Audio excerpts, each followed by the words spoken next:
What's going on, everybody? LK here, and today some Street Fighter 6 for y'all. So specifically, I want to talk about why you can't hit Diamond rank. So before I even talk about the ranks, I want to talk about the top rank first, Master rank. So I've seen people on stream chats always be like, man, like it feels like everyone has Master. Like, how do people get good so fast? And the homie Sage made a great video about this. A lot of these people are just really experienced in fighting games. They are also have a ton of experience of probably either not just Street Fighter or games that are like Street Fighter, games that don't have like necessarily fast movements, set dash ranges, no double jumps, and anything like that. So while you're looking for Street Fighter content, it might feel like everyone has this and not you, but at least last time I checked, there's just over 1,000 people who have Master Rank, and last time I also checked, I think this game had like 1 million people buy it already, so don't worry about it. Just don't worry about it. We're going to talk about Diamond specifically. And to understand the reason why, we have to look at all the ranks that you can get in ranked mode in the first place. So the ranks are as follows. You have Rookie, Iron, Bronze, Silver, Gold, Platinum, Diamond, and finally Master rank. So Rookie, to my knowledge, you don't lose any points for losing. And then once you get out of Rookie, you can't go back down. So those are for like the true, like you've never played a fighting game. Maybe you just played a World Tour and like that's it. Just for you to just get like used to the game.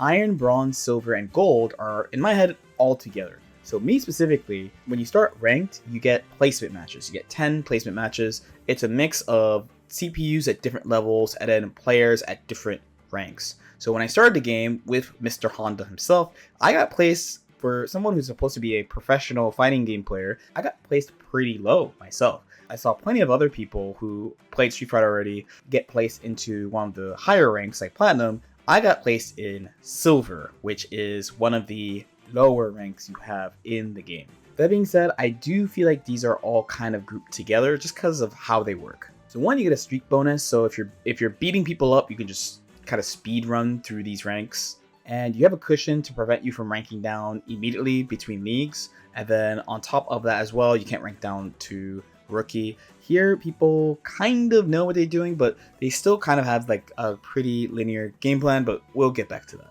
Then for Platinum and Diamond, there's no bonuses. By the time you get to Platinum, you're definitely playing people who kind of know how to play. Diamond rank are full of people who are on their way to Master and people who know what they're doing. Side note about Diamond rank specifically, what Diamond rank means to me and why I think it's a decent long-term goal, especially if you're like new to fighting games. A lot of people ask, what does it take to be ready for you to compete if you're kind of feeling like the heat and you want to try to see how you stack up in a tournament? If you're like Platinum-ish, I think you're ready to at least play like at a local shop near you, if you can find one like 30 minutes away from you or something like that. Where the people in Master rank, so the main appeal of Master rank is once you get it, you can't rank back down to Diamond, so you can just sit and grind. And to me, Master rank is, and it depends on your region, because I've heard people from Europe, for example, say that like Diamond feels like this to them, but at least from what I've seen from North American players and Japanese players, it's the equivalent of Celestial in Guilty Gear. So what I mean is the rank is really high and you can run into people who are just like seem pretty good at the game, and then like tournament players, like very competitive, super sweaty players you will run into in Master rank. But that's not our goal today. Our goal is to talk about how to get Diamond. So to start, we gotta start with Iron, Bronze, Silver, and Gold. So again, I kind of group these all together also because once you figure out the plan of how to move through this, I think you'll just speed run your way through Gold. And again, reminder, I started in Silver, so I have played in these queues. The main thing about this level is that you are basically trying to get really comfortable with controlling your character. There's no real rules, let's say. So if you watched me since Guilty Gear Strive and you started with it, you would have noted that like at the beginning I kind of was like pretty introductory, lots of beginner stuff. But if you stuck around for like a year or so, I started introducing like all these rules of like, oh, in this situation you could do XYZ, something like that. But when you're starting a fighting game, especially with other people who are also new, there's not really any like structure to the game, for lack of a better word. So these are the best things I could advise when you're starting in this group. So one is learn one easy combo you can do no problem and get it down on both the left side and the right side. So doing this means you'll get more damage opportunities than normal because most people can't do combos at this rank. For example, with Honda, my main combo that I used basically up until the end of gold was just that. Just button, button, headbutt. That's it. It's a simple combo. It doesn't do that much damage. Once I got into a gold, I used a slightly more advanced combo, but still like not too difficult. Definitely more advanced than just button, button special move, but it was just a pinch more. My main focus was just making sure that when I hit people, it led into a situation that I could control. That's a really big benefit of being able to do a combo. And the nice thing is, most characters can do stuff off jabs. Jab jab special move is more than enough to set up a decent situation. Also, bonus if your combo leads into a super. So I used this before, but also he can do this. Again, don't forget to practice this combo on both sides ideally. If you're having problem inputting like special moves and stuff, I did make a video about tips and tricks for inputting stuff in this game. It's not just you, by the way, it's everyone at all skill levels. Tournament players are saying the game is kind of funky. New players have been saying the inputs are kind of funky. It's not just you. Trust me, it's fine. The next thing I would recommend is to do anti-air practice. And the great thing about this game is that normally I would make some type of recording and be like, oh, do it like this, try to copy me and do it like this. But in Street Fighter 6, they have a simple training settings menu that you can go to. So from the basic settings, there's a lot of menus in this game. That's very true. There's a lot of options, but they have a simple training settings that have a bunch of pre-made combo practice that you could do for the previous one. But you don't totally have to. The one we want to talk about here is the anti-air practice. So here, he's just going to give me a little cue and jump, and it's just about practicing anti-air. There's a couple of different ways they'll do it. I think it's some different timings as well. And your main goal is just to hit him when he jumps at you exclusively. So if you're a Honda player, you will be very blessed because he is very good at anti-airing. It's really easy to do. So for the sake of this, I'll do it 3 different ways, from the one I think is the easiest to the one that I think is the hardest with Honda. That's the easiest for sure. This one's a little bit harder and it's expensive. That's the hardest one, it's standing heavy punch, mostly because you need to be at the right position with the right timing. So this will really help you get it down. You could adjust your positioning and just get used to seeing which buttons work for you. The nice thing is, if you either use the in-game character tutorials, or maybe you go on YouTube and watch a creator who plays the character you play, you will learn what is the most effective anti-air with your character. If you're a Honda player watching this, I got some good news for you, bro. This is the easiest anti-air to hit in the game. It is really, really brain dead and easy. So you got that going for you. When you play a character like Chun or Ryu or Ken or something, then you'll probably have to do this for a little while. Now, I will mention that after each of these, you don't want to just do these in training mode, because a match is not the same as training mode. So when you start practicing these things and trying them in matches, you're gonna be like, man, this is really hard to do in matches. Like, it's very easy to do on Ryu, who's like jumping first and giving me a cue all the time to like get ready. But in a match, I don't really have the time. But the more you do it, the faster your brain gets used to the situation, and eventually you'll be able to just switch that action on, especially if your character has strong anti-airs. So again, if you're playing Honda, it gets extremely easy to do this. I really think he's like the easiest person to hit anti-airs with in this game. Even other characters, you see like people who are really good at the game, they're just ready. Even if someone doesn't jump for like 90 seconds, they're still like ready to do it. So again, just going into the match and just being ready to try the new thing, even if it feels awkward, even if you're getting hit trying it, you will get it with some practice, so don't give up. So then the last one I want to share is how to meaty. So what is a meaty? The idea is you attack someone when they get up with a button. That's the basic concept. So to my knowledge, they don't really give you a straightforward way to train this automatically with simple training settings. You would actually need to go to reversal settings here, and under wake up reversal, 1, you'd have to turn it on, and then 2, you'd want to pick a button that's pretty fast. Usually characters crouching light punches are their fastest moves, usually, not always, usually. So you set that, and then now from now on, when I knock down Ryu, he will wake up with crouching light punch. So your goal is to hit this every time.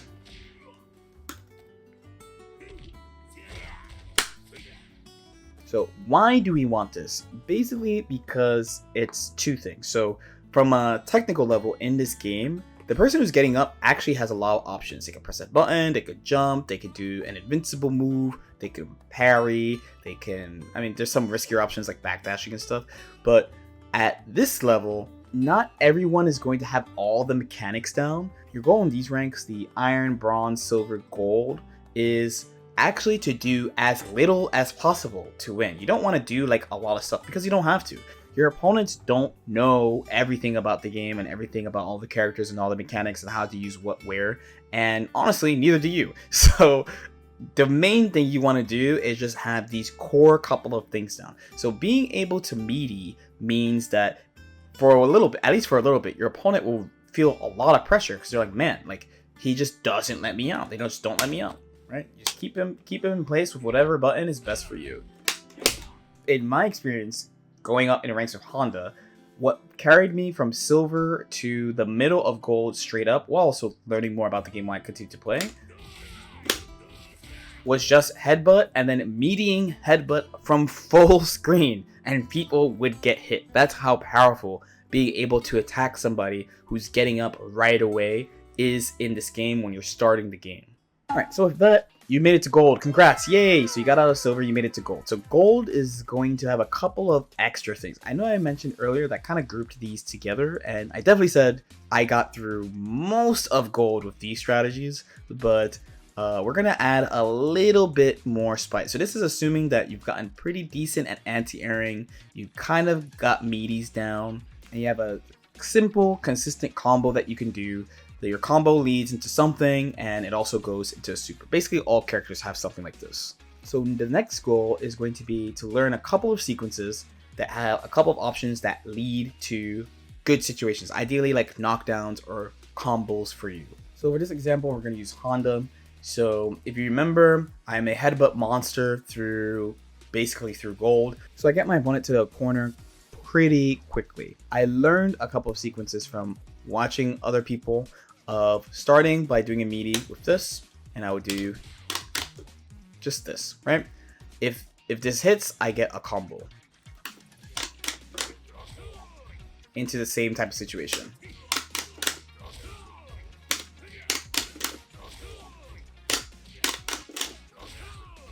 Cool, no problem. After getting hit a couple times, people will either block or try to reversal. So if they block, I start adding something else, because this might not lead into anything, or this might not be the best situation for me. I want to create a situation that's threatening. So what I started to add was this.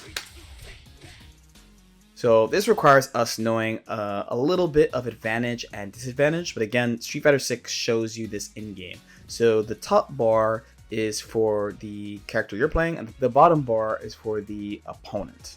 So while I won't go into specifics of how like frames work as far as fighting games, the main thing we do want to take into account is advantage and disadvantage. It is not very common for characters to have stuff that's advantage unless they spend a resource. So in this case, I'm using the EX version of his sumo steps move. This move is +2.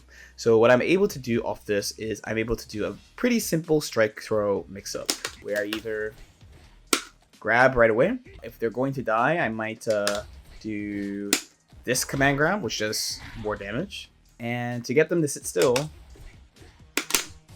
I would use this as the hit confirm. And specifically, so what would happen then is we'll use this sequence of events.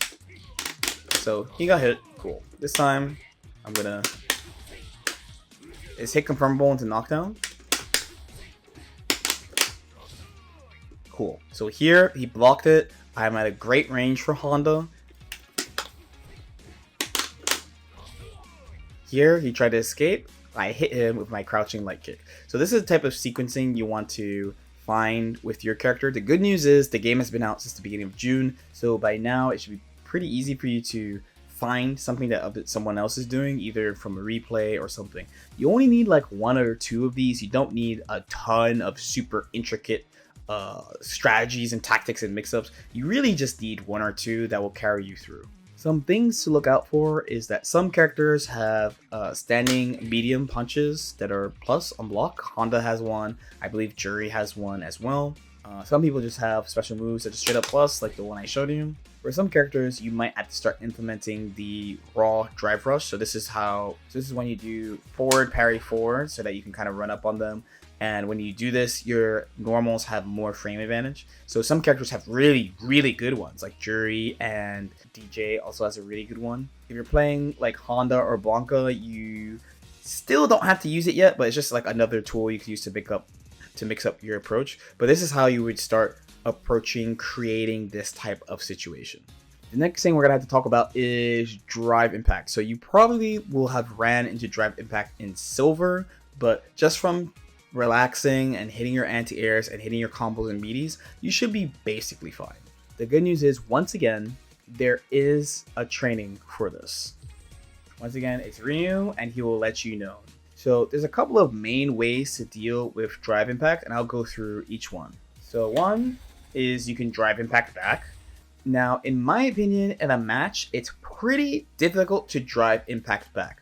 But if you're playing real Street Fighter and you're doing some of this and someone just randomly pops this out, they're probably looking for a specific move. So if you just block it or something, it's fine. It's not a big deal. It's not going to kill you. The main threat, of course, comes from when your back's to the wall, because if drive impact hits, then this happens and they get a crush, which is not good for you. Raw drive impact is definitely harder to look for here, but people tend to chain into it, which is also kind of hard to look for. To deal with people doing a button and canceling it into drive impact, I specifically only look for it when I'm burnt out. So when my drive meter is ran out, and the main way you get away from it is by using resource. So in this case, I am burnt out. Ryu's going to chain here into this. This is super bad news bears for you. So the way that we deal with this is we have to use resource. Basically you have to super to get out. Now, the more you play the game though, the more you'll learn that there's different little things you can do that will help you deal with drive impact that aren't just drive impacting back or doing a super. For starters, if you're fast enough, you can just jump over it. But you gotta be pretty fast, maybe preemptive, depending on who you're talking to. Another option is you could try to parry it. Parry is pretty nice because whatever meter you spend on doing the parry, you'll get back when it's successful. And you can hold it, which is pretty nice. Then you could try using moves that recover first.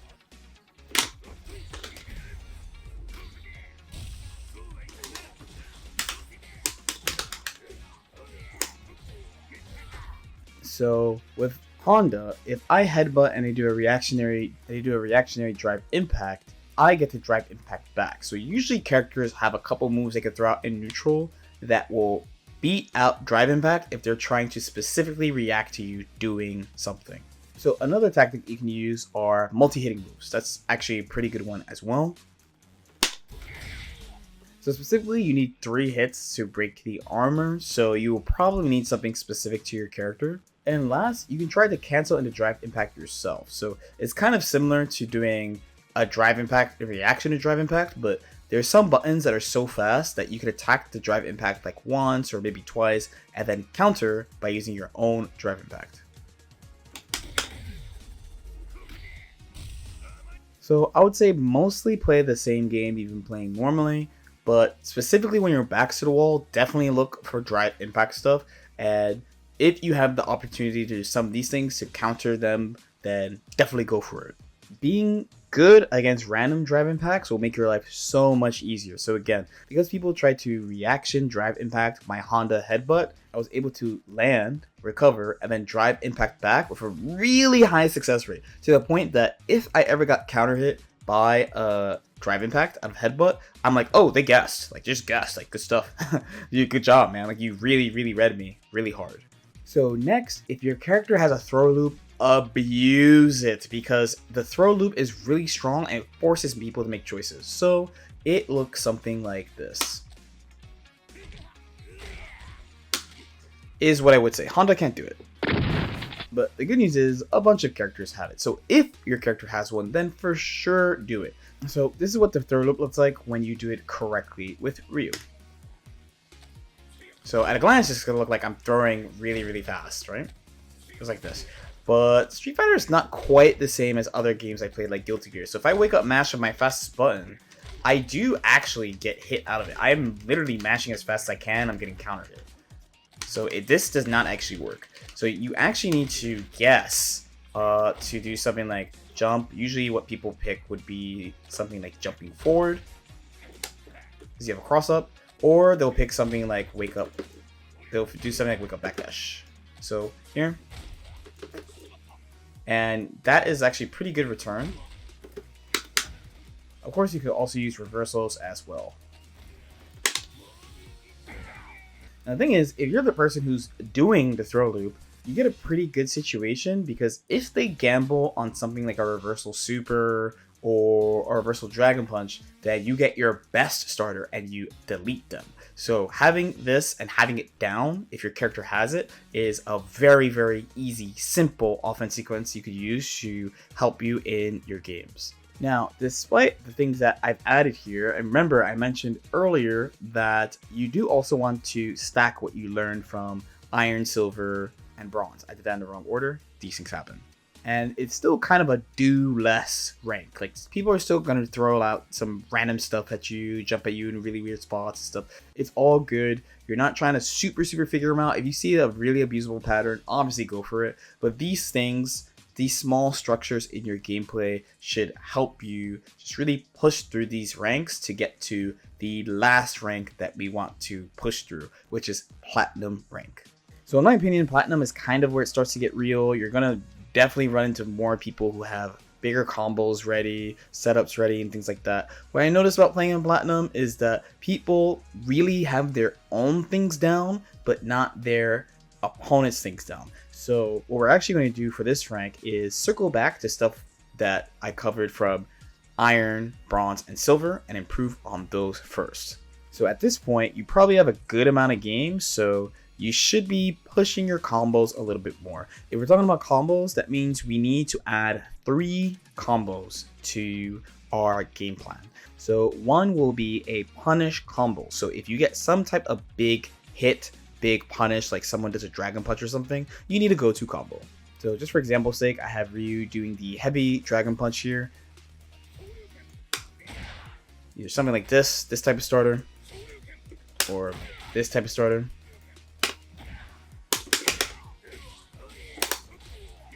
So notice I get a nice punish there. Or we're talking about doing a counter driving back.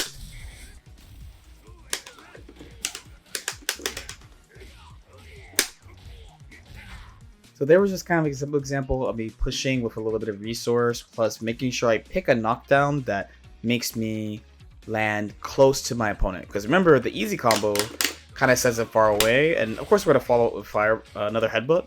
But ending in sumo slam where I can gives me a better knockdown situation. So the 3 main combos we want to add are like a big punish combo, a big cash out combo. So what I mean by cash out is you spend all the drive resource you have available on a combo to kill, and then like a drive impact punish.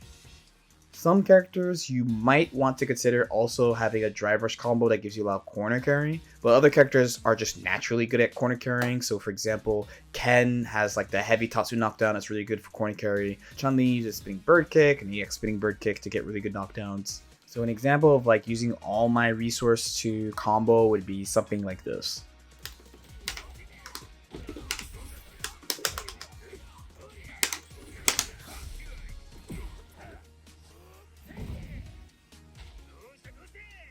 So that's me purposely burning myself out and then using my resource. So that comes from the fact that the drive gauge and the super gauge are separate, and your EX moves and cancels are all behind the drive gauge. So the number at the bottom is really just for supers, and that's it. So it's pretty easy to get to the spot where it's like, oh, they have 40% health, I got a good hit, let me just use everything and just end the round. Now, one thing we have to slightly unlearn from Iron, Bronze, and Silver is meatying. So not that you don't want to meaty.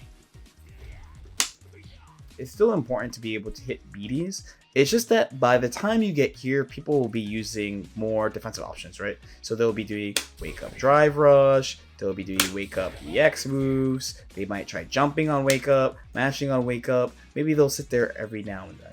So at this point, it's cool to just not do stuff sometimes. So if I'm Honda, sometimes I will get this knockdown and I'll just sit here. It's fine. I'll just sit here because if they guess on something, they're in the corner now, so I'm gonna get a big combo. So you don't always have to attack by this point. By this point, you could start mixing in, specifically waiting, I think is really strong. I got really far doing a meaty or doing nothing. And if I did my meaty, I would do the sequence we talked about before. But if I chose not to meaty, I committed to it.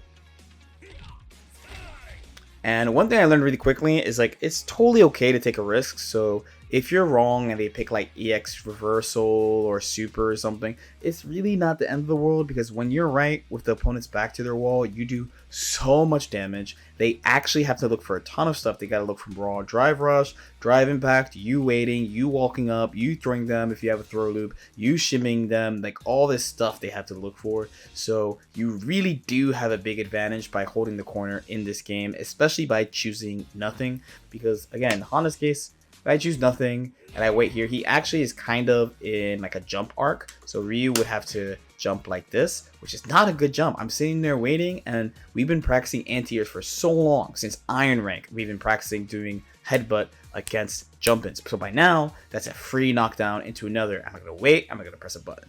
And then the last thing for Platinum is just learning things about the other characters. So if you just learn like 1 or 2 things about each character, you'll have a pretty big advantage on people in Platinum, because while they're very good at doing their character's thing, they're probably not so good at dealing with other characters' things. And they really probably got out of gold just because they had a lot of the things we talked about before. They had good combos, good sequencing, they have like a meaty or a mix-up that they could abuse, and if you can't stop it, they just stomp you over. And once you get to Diamond, I mean, then you have a decent idea of how to play the game. So again, good luck. As usual, if you guys have any questions or comments, definitely feel free to leave them in the comment section below. Shout out to all the people on Patreon who are supporting. I do some viewer request videos and sometimes some early releases, letting you know about like some more in-depth YouTube projects like collabs and stuff. All goes on there. Like and subscribe if you guys feel like it, and I'll see y'all next time. Peace out.